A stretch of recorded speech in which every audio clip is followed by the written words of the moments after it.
The Honourable Te Urara Flavel. Tēnā koe, Mr. Speaker, kia ora tātou katoa e te whare. Hei wāhi taku kōrero I te tīmatanga mai o tō tātou whare pāremata ka whai wāhi ki te hunga mate. E kōrero hia nei rungi o tātou marae. Rā ko te āhuatanga kia Heather Johns o roto Ngāti tū whare toa I kawe nei nā take mā tauranga. Te āhuatanga kia Andy Serge o te taitokerau, pērano te āhua. Ki te pāpā o rāhui papa I tēnei rā tonu nei, tuku nātu ai ki te kōpō papa tuanuku. Ki te prehi o te hāhi katorika, he mi hāua kei taranaki I tēnei wā, o tira taku mō te rape I nehua I tēnei rā. A rā anō atu rātau, ka tangi atu te ngākau mō rātau ko ngaro atu te tirohanga kanohi. Koutou I te pō, e moi, e moi, e moi. Tātou te hunga ora ki a koe, Mr. Speaker, nā mihi o te tau hau ki a koe, o tira tātou e noho nei, ngā mema pāremata, ngā kaiarehe o ngā rōpū, tēnā kūtau, Happy New Year kia tātou katoa. Mr. Speaker, the last speaker talked about something like help is on its way. Mr. Speaker, the Māori Party says, don't wait, help is here, right now. Help is here right now, the Māori Party is in the house. Mr. Speaker, just 2 days, or yesterday actually, many of us enjoyed some time to commemorate, think about Waitangi Day and the change to the legislation allowing for public holidays. Awesome. In fact, those workers at the AFCO Meatworks in Rangiuru managed to get over the line to have a holiday despite having to challenge legally that issue. So I want to give a big ups to them for taking that take on. Mr. Speaker, Waitangi is a day where you see the good, the not so good, the confused, the theatrical. Everybody gets a chance to express their views. I suppose get an understanding of our country's founding document, our history, and the challenges that face us. The conversation, sir, about the Tiriti o Waitangi means to us an ongoing dialogue. Mr. Speaker, Dr. Hirini Khan described our journey as Māori for the restoration of treaty rights as a patient movement for justice.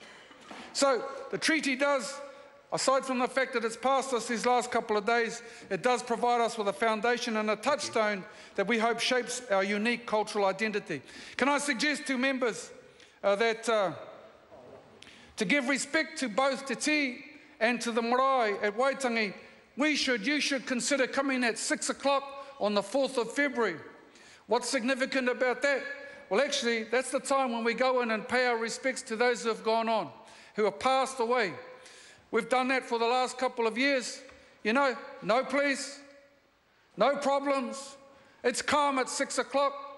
It's a beautiful thing that happens. We go to the marae and pay your respects to those who have passed on. There's no hassles. It's a time to reflect on the treaty as it should be.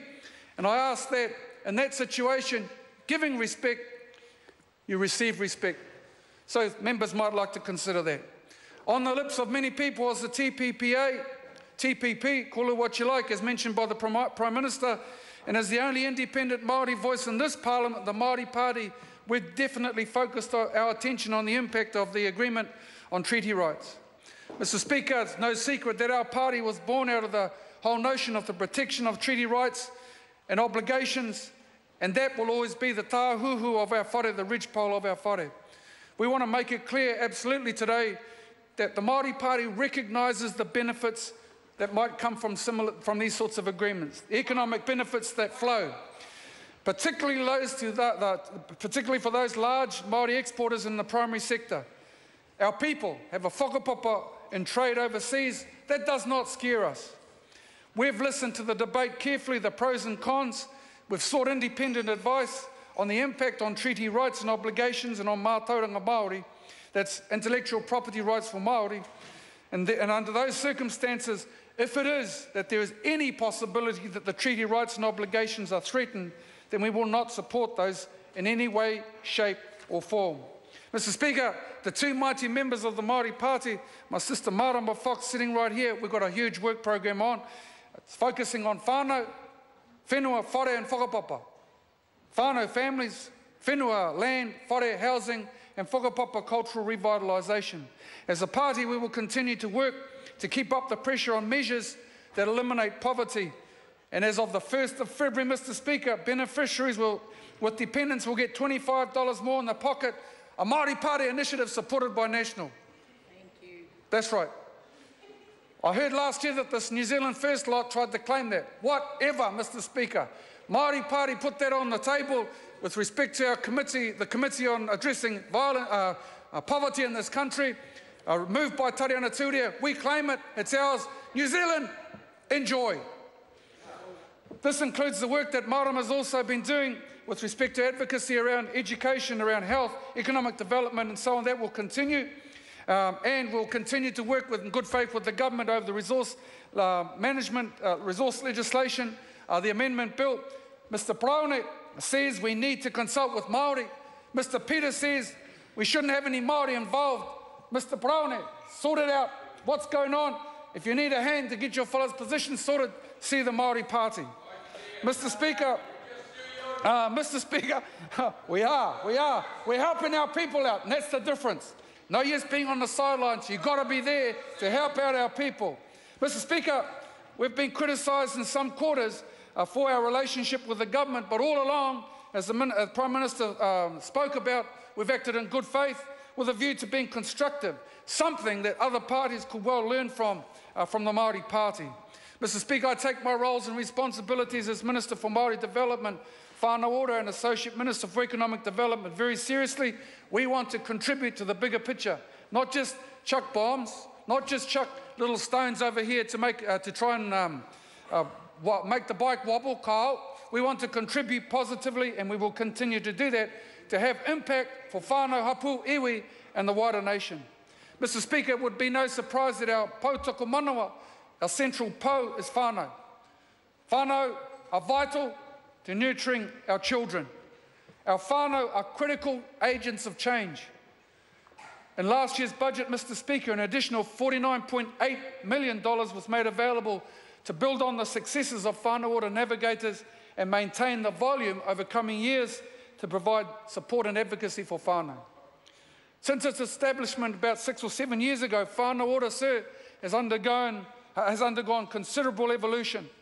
We now have 3 commissioning agencies which act as brokers to match the needs and aspirations of whānau. We also have a partnership group made up of ministers and iwi chairs, representatives, to develop an outcomes framework. We have a clearer vision ahead and a dedicated workforce that provides direct support for whānau capability building. So, sir, I'll continue to work with my ministerial colleagues to expand and develop Whānau Ora. In the reo space, in the whakapapa space, sustaining and strengthening te reo Māori in this country, and indeed in my portfolio, is vital to reviving and strengthening our cultural identity. I expect to complete the passage of the Māori Language Bill into Parliament this year, very shortly I hope, with the establishment of the Mātāwai, an independent sector entity to oversee the Māori language sector. That's going to be pretty helpful, and the bill will place iwi, hapu and whānau at the helm of Māori language revitalisation. Can I thank the members of the Māori Affairs Select Committee for their support in that. The second string, of course, sir, my bow, is with respect to Māori regional development. Strong Māori and regional economic development are essential elements in realising whānau success. So I see whānau hapu and iwi at the forefront of our regional economic development renaissance. And last week in the North, we were a part of the Northland Economic Action Plan. In particular, at Northland College was a great day, a wonderful launch of that particular activity. The current Māori economic asset base, sir, is now $42 billion and ready to grow if we give it the right recipe and the right watering to let it bloom. We want to make sure that that happens. Ture whenua coming around the corner, Mr. Speaker.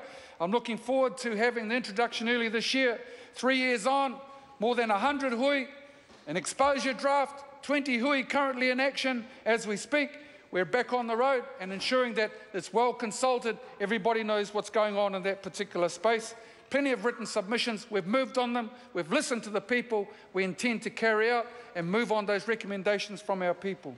The last po, of course, is strong communities, Mr. Speaker.